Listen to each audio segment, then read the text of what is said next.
സംസ്ഥാന secretary MP Govindan പരിപാടിയിൽ മാഷ് പങ്കെടുത്തില്ല എന്ന് പറഞ്ഞില്ല. ഞാനിപ്പോ അതിന്റെ മേലെ ഒന്നും പറയാൻ ഉദ്ദേശിക്കുന്നു. പാർട്ടി തന്നെയാണല്ലോ സംഘാടകർ. മാഷ് ക്ഷണം ഉണ്ടായിരുന്നു.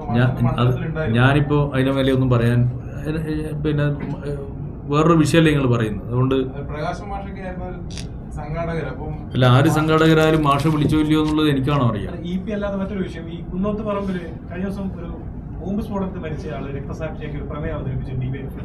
അതിന്റെ കുറച്ച് മാസങ്ങൾക്ക് മുൻപ് അവിടെ ഒരു ബ്രാഞ്ച് സെക്രട്ടറി ആക്കിയും അതിൽ കേസിൽ ഒരു പ്രതിയെ ബ്രാഞ്ച് സെക്രട്ടറി ആക്കിയുണ്ട്. അയാൾ കുറ്റവിമുക്തനാണെന്നാണ് പാർട്ടി പറഞ്ഞത്.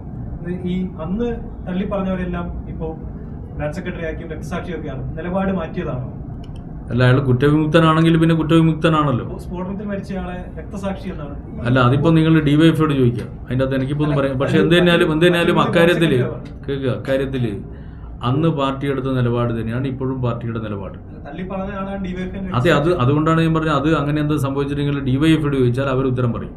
പക്ഷെ പാർട്ടി എടുത്ത നിലപാടിൽ ഒരു വ്യത്യാസമില്ല. 2015 ചെറ്റക്കണ്ടിയിലെ 2 CPM പ്രവർത്തകരെ ബോംബ് നിർമ്മാണത്തിനെ കൊല്ലപ്പെടുകയും അന്ന് തള്ളിപ്പറയും പിന്നീട് അന്ന് തള്ളി പറഞ്ഞിട്ടില്ലല്ലോ. അന്ന് ആ സംഭവം തള്ളി പറഞ്ഞിട്ടൊന്നുമില്ലല്ലോ. അത് എന്തോ ആവട്ടെ, അത് വേറൊരു സംഭവമാണ്. എന്നാൽ കഴിഞ്ഞ തവണ ഉണ്ടായിട്ടില്ല, മറ്റൊരു സംഭവമാണ്. അതെങ്ങനെയാണെന്ന് നിങ്ങൾക്ക് ഉറപ്പുണ്ടോ? ആയിക്കോട്ടെ, അതിൽ വ്യത്യസ്തമായിട്ടുള്ള നിലപാടുണ്ട് രണ്ട് സംഭവത്തിൽ. അതിൽ നിങ്ങൾ മനസ്സിലാക്കേണ്ട ഒരു കാര്യം, പാർട്ടിക്കെതിരായിട്ട് തുടർച്ചയായിട്ട് ഈ മേഖലയിൽ തുടർച്ചയായിട്ടുള്ള കടന്നാക്രമണങ്ങൾ നടന്നിട്ടുണ്ട്. ആ കടന്നാക്രമണം നടന്നപ്പോൾ എത്രയോ മനുഷ്യർ കൊല്ലപ്പെട്ടിട്ടുണ്ട്. ആ സമയത്ത് ചിലരൊക്കെ പ്രതിരോധിച്ചിട്ടുണ്ടാവും. പ്രതിരോധവും ചില പ്രശ്നങ്ങളുടെ മേലെ ഉണ്ടാകുന്ന പ്രതിരോധവും എന്നാൽ അതേ സമയത്ത് എവിടെയെങ്കിലും തെറ്റായ രീതിയിൽ ആക്രമണം നടത്തുന്നതും രണ്ടും രണ്ടാണ്. അത്രയും എടുത്താൽ മതി.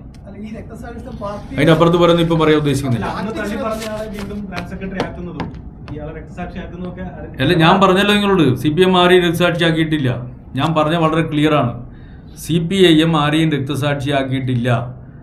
അതിൽ DYFI എന്തെങ്കിലും നിലപാടെടുത്തിട്ടുണ്ട്, നിങ്ങൾ അവരോട് സംസാരിക്കുക.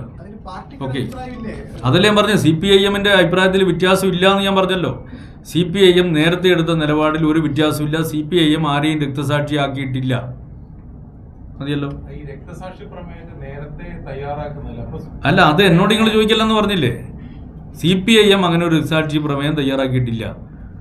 DYFI എന്താ ചെയ്തിട്ടുണ്ടെങ്കിൽ DYFIയുടെ നേതൃത്വത്തോട് നിങ്ങൾ സംസാരിക്കുക. അതിന്റെ മേലെ ഞാൻ അഭിപ്രായം അറിയിക്കാം. പോരെ, തദ്ദേശ തെരഞ്ഞെടുപ്പിന്റെ ഒരുക്കങ്ങളൊക്കെ അത് നമുക്ക് അടുത്തന്നെ എടുക്കാം.